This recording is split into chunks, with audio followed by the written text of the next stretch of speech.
today we are going to carry out some testing on two very popular van refrigerators, 50-litre models. So Vitrifrigo, designed and made in Italy using premium components and materials, and this particular model is probably their most popular, I would say, certainly that we sell for the van conversion market. It's very comparable with the Dometic CR50X. This particular model has a 3-year warranty and is a useful size for integration into a vehicle. The Alpicool version, which we see here, this particular model is being branded with Bekule or Bekule, but it's an Alpicool CR50X. Very similar in terms of size, in fact identical in terms of where it will fit with the van furniture and so on. Interior does differ slightly in internals, but essentially the same sort of thing in terms of capacity.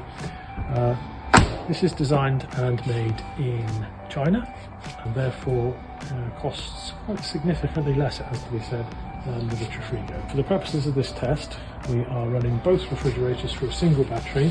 This is a lithium Fogstar 560 ampere hour 12-volt battery, and we've wired both refrigerators through their own shunts. So these are Victron BMV 712 shunts, and we're taking measurements throughout the test so that we can calculate the efficiency of each fridge. And the cabling is of the same length for each refrigerator. We've used the same type of cabling, the same fusing. We're trying to eliminate any anomalies that might erroneously affect the result. So I think we should have a fairly accurate data set by the end of the test. They're obviously going to be powered by the same voltage because they're all both coming off a single battery, but each is having its own measurement in terms of battery consumption. To measure the temperature, we're using Ruby tags. These are a Bluetooth chip, and we have an app for that. And these tags will be positioned within the refrigerator throughout the test and will enable us to see an instantaneous reading of the temperature, and indeed we can plot the averages throughout the test as well. So we'll start the test. If we turn this battery on, hopefully both fridges should spring into life. Indeed, we've got a light in this one. The Alpicool one, the light is over here. Not quite as bright as the Vitrifrigo one, but they're both springing up together.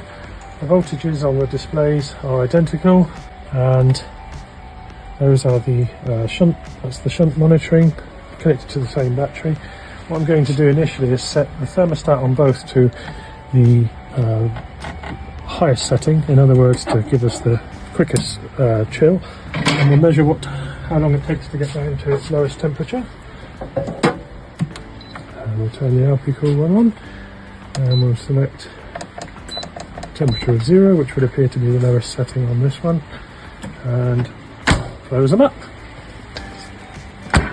We should be able to tell on our Ruby tags, and we'll come back and view these in an hour or so and see how they're getting on, or maybe a little less.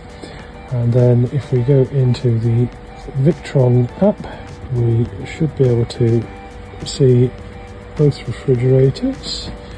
Here's the Alpicool. That's compressing currently and using 1.63 amps. And the Vitrifrigo is actually using 3 amps currently.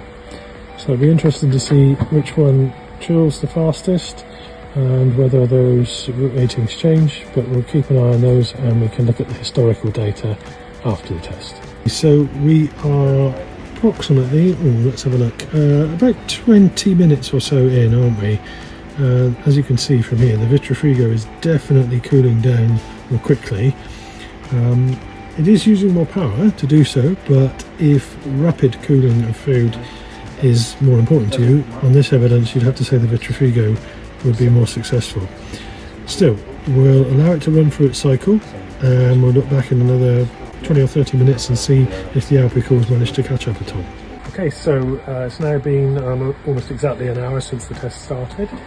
Both refrigerators have gone through several cycles, but they've both reached their target temperature, I believe. The Alpicool one is showing externally a temperature of -1 in the refrigerator and -24 in the freezer, if that's to be believed. We'll see that in a minute. The Vitrifrigo has no display, so if we see how that compares with the internal temperature chips. So according to the Ruby tags, which are situated on the shelves in the refrigerator, the Alpicool is showing 1.78 centigrade and the Vitrifrigo 0.15, so both of them currently far cooler than you would need a refrigerator to be set at. I think the ideal temperature being about 4 degrees. The Alpicool sort of narrowed the gap in terms of the speed at which it brought the temperature down, but we're going to put the temperature chips into the freezer compartments now to see how they have fared. In terms of power consumption, just before we do that, both are currently idle, effectively not drawing any power at this moment in time. The cumulative capacity, cumulative power used, I beg your pardon, on the Vitrifrigo, after I suspect, so it's showing a cumulatively we've drawn 2 amps. Now this is only going to measure in whole ampere hour, so it's probably going to need a little bit more time to establish exactly how accurate that is. And then the Alpicool has also shown a cumulative of 2 amps drawn. So to achieve a similar level of temperature over the same time, although the Vitrifrigo did go down slightly faster, they would appear to have used the same power. What I'm going to do now is move the temperature chips into the freezer compartments, and then we'll give it a couple of minutes to acclimatise, and then we'll look at the temperatures in those.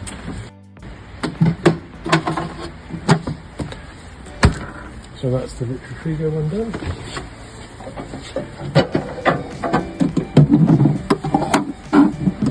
And there's the Alpicool. So we'll wait just a couple of minutes to let those acclimatise, and then we'll have a look at the temperatures in the freezer compartments. It's been about 15 minutes since we put the Ruby chips into the freezer compartments of each fridge. Subsequently, the Vitrifrigo did compress. In other words, the compressor started and it went through another cooling cycle, whereas the Alpicool hasn't. So the displayed temperature of the refrigerator, or the deep freezer, beg your pardon, has actually risen to -14. Still obviously plenty cold enough to freeze food. Not strictly a deep freeze, I don't think. I think that's -18 and below. But in actual fact, according to our chips, the Alpicool actually has a temperature of -10.4, and the Vitrifrigo is currently holding -13.77. Fairly similar, although you've got to say the Vitrifrigo is obviously running cooler.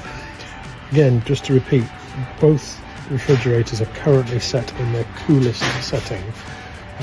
What we haven't yet established is the range at which they turn on and off. When does the compressor kick back in, and at what temperature thresholds does it recompress?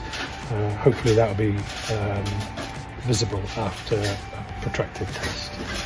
Okay, what we're going to do now is set the fridge temperatures for optimal refrigeration around about 4 degrees, which I think is indicative of what they should be set at for use in a vehicle or wherever. We'll try and stabilise both refrigerators at about the same temperature before we head off for the night, and we'll leave them to run overnight at the same settings, and tomorrow we'll be able to have a look at how successfully they maintain that temperature and what power they consumed in order to do so. Take the chip, put it back on the shelf, and we'll set the target temperature to 4 degrees, and on the Vitrifrigo one, I'm afraid 4 degrees is around about there. I think we're just going to have to guess that one for now, and we'll verify it later before we leave and try and fine-tune it if necessary. Okay, so we've changed the settings on the thermostats now. The Alpicool one's a lot easier to gauge because we can dial in 4 degrees. It's showing it's holding 4 degrees, and in fact, according to the tag inside, it is actually holding 4.1 degrees, which is great. The Vitrifrigo one, I've turned it down a couple of times. It's still too cold really, so I have adjusted it a couple of times. I'm going to adjust it back a little bit more. It is quite a low setting at the moment, so that might be indicative that either the insulation on that particular unit is superior to the Alpicool and it's holding its temperature lower for longer, or it might be that the thermostat setting is taking longer to take effect and it may be using more power. That will become evident over time. The idea is to get the fridges to a similar temperature so that when we do the protracted testing overnight, that the evidence of the power consumption has some relevance. Clearly, if one fridge is working much harder to keep the temperature lower, then it won't be comparable. So before I go home, I'll try and get those equalised within a degree or so of one another, and then we'll look again tomorrow. It's next morning now, just after 9 o'clock, and the test's been running since about 2:45 yesterday afternoon, so we've got some decent data we can analyse now. It's evident from the temperature sensors that the Vitrifrigo, despite several reductions in the thermostat setting, is still running significantly cooler than the Alpicool. Now, that doesn't suggest to me there's anything wrong with the Alpicool because we did set it at 4 degrees. However, the Vitrifrigo is a little more difficult to predict what it's going to be because it doesn't have a display. So even on a very low setting, it's maintained a temperature of a little over 0. I have further reduced it this morning. It's almost on the minimum setting. What I'm going to do now is lower the Alpicool one to about 2 degrees, so at least we close the gap on the different temperatures, which hopefully will give us some more relevant data. In terms of power consumption so far, if we go into the Victron app and have a look so far on the Alpicool, we've used a cumulative 11 ampere hour, and over the same time frame on the Vitrifrigo we're showing 10 ampere hour. So very similar, or you could argue the Vitrifrigo has been 10% more efficient, I suppose. Obviously it's also maintained at a lower temperature in that time, so it probably has had to work a little harder. However, we'll reduce the thermostatic temperature on the Alpicool now and let the test run on. We'll carry out one more check sort of midway through the day and then one after a 24-hour period, when we can assess the overall results of a 24-hour test. Set that for 2 degrees now. It's almost on minimum. Well, I'll just back it off just a fraction more, but I can't go much lower or the thing will turn off. Okay, so time now is 1:45 in the afternoon. We're about 22 hours into the test. And currently, if we have a look at the respective temperatures of the fridges, certainly lowering the Alpicool one down to a target of 2, and it seems to be doing very well at holding that. The Vitrifrigo fridge, as you can see, is still, despite my best efforts to increase it, is still showing 0.53 of a degree. So I will make one final further adjustment, but I'm almost at the point of turning it off. So it does seem to be running cool, that particular unit. So in terms of power consumption thus far, let's go onto the Victron app. Our Alpicool unit has used a combined 13 ampere hours since the test began, and the Vitrifrigo is showing 11 ampere hour. So on this evidence we're starting to see some proof that the Vitrifrigo is perhaps a little more efficient. That may be due to better insulation once it's down to temperature, or just a superior manufacturing of the unit. Also, if we look at the shunt, that's just started compressing, so it was a bad time to show you, but when this unit is in idle, the Alpicool one, it actually consumes 1 watt. I'm assuming that that's to power the digital display, whereas the Vitrifrigo, when that's not compressing, which it currently is, that consumes 0 watts. So obviously, whilst it's a somewhat insignificant amount, the cumulative effect of watt an hour for 12 hours is an amp. And as we're approaching 24 hours, that would be somewhat consistent. So it would appear on the face of it, in terms of refrigeration, they're both very closely matched. And I don't think you could necessarily choose one over the other based exclusively on its efficiency. A longer test might prove different, and of course different ambient temperatures. If the temperature, which currently in here is about 14, if this was much warmer, then those differences might become more apparent. Nevertheless, it is what it is. We're testing it in the environment we are in now, and we'll have another look in a couple of hours after 24 hours and then summarise our findings. Okay, we are now at 2:45 on Friday afternoon, so the test has now been running for a total of 24 hours. So we have a decent amount of data to analyse. Eventually we finally managed to get the fridges to compress down to approximately the same temperature. They do fluctuate a wee bit. Currently we're seeing the Alpicool one at 1.5 and the Vitrifrigo at just under 0.5. But the Alpicool one does fluctuate between 0.5 and 2 degrees, so it's much closer than it has been for the rest of the test. So I think the data will be more relevant now moving forward. I've decided, given that we've got plenty of battery capacity and that they're both running really efficiently, I'm going to leave the test running over the weekend. So come Monday, we will be able to analyse this again, and we will have 4 full days of data, which will be a bit more relevant, I think, perhaps to how people would use the fridge if they were away for a long weekend, and give them some idea of how long a battery might last. Certainly, the Vitrifrigo refrigerator boasts of 3+ days on a 100 amp leisure battery, and based on our findings so far, I think that would be easily achievable, certainly in similar ambient conditions. If the temperature were much higher, and of course if these units were built into a vehicle where they don't have quite as much ventilation, I dare say they wouldn't run quite as efficiently. Nevertheless, I think 3+ days on a 100 amp hour battery should be easily achievable. So currently, after a 24-hour period, the Vitrifrigo refrigerator in this test has used a cumulative 12 ampere hour, which is very good indeed. Lower than I expected, in fact lower than I typically advise customers when they buy one what they can expect. So that's really encouraging. Of course, there are some factors, as we've talked about, ambient and the ventilation and so on.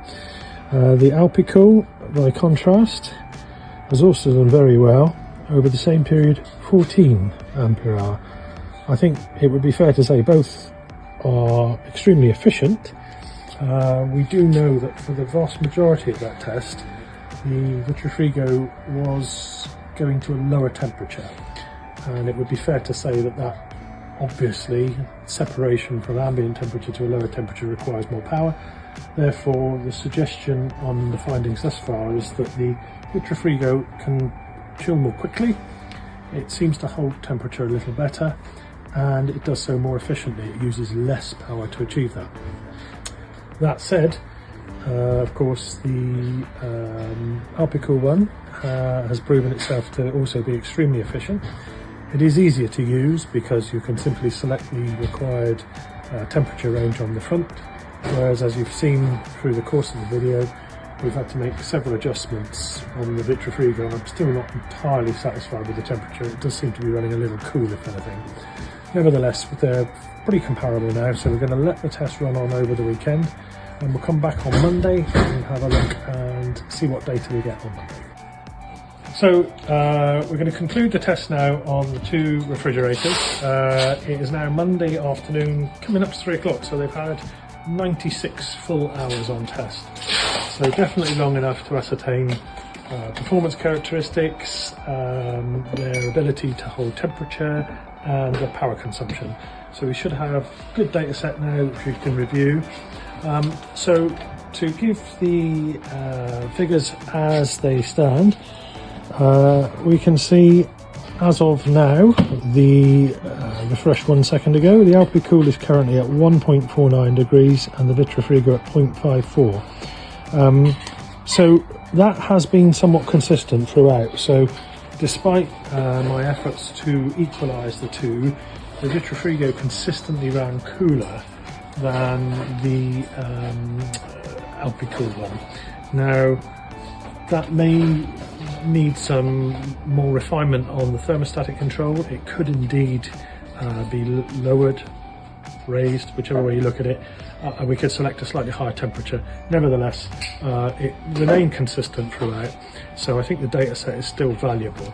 In terms of power consumption, after this much time, there has been a change in terms of, and the respective efficiencies are more obvious now. So in this particular test, during the 96 hours, this refrigerator has consumed 55 ampere hour. Now, ambient temperatures, as we discussed previously, this is mid-February, so it's not particularly warm. Nevertheless, that seems pretty efficient until we compare it with the Vitrifrigo, which for the same time frame has only consumed 39 ampere hour. So over a period we can see what would be an not insignificant power saving based on using the Vitrifrigo. I'd say its ability to last 3+ days on a 100 amp battery is somewhat conservative, potentially. I suppose that rather depends on ambient, how many times the door is open and closed, and so on and so forth. Nevertheless, in this test, both have proven to be very efficient, very effective, but it has to be said, in terms of outright performance, the Vitrifrigo has chilled more quickly, maintained a consistently lower temperature, and consumed less battery power. So if you're looking for ultimate performance, there can be little doubt that the Vitrifrigo performed better in this test than the Alpicool. However, in terms of value for money, it has to be said the Alpicool makes a very good claim, given that the test results are somewhat similar, and for most people with a modest battery and certainly with solar power, etc., they could sustain themselves with either appliance.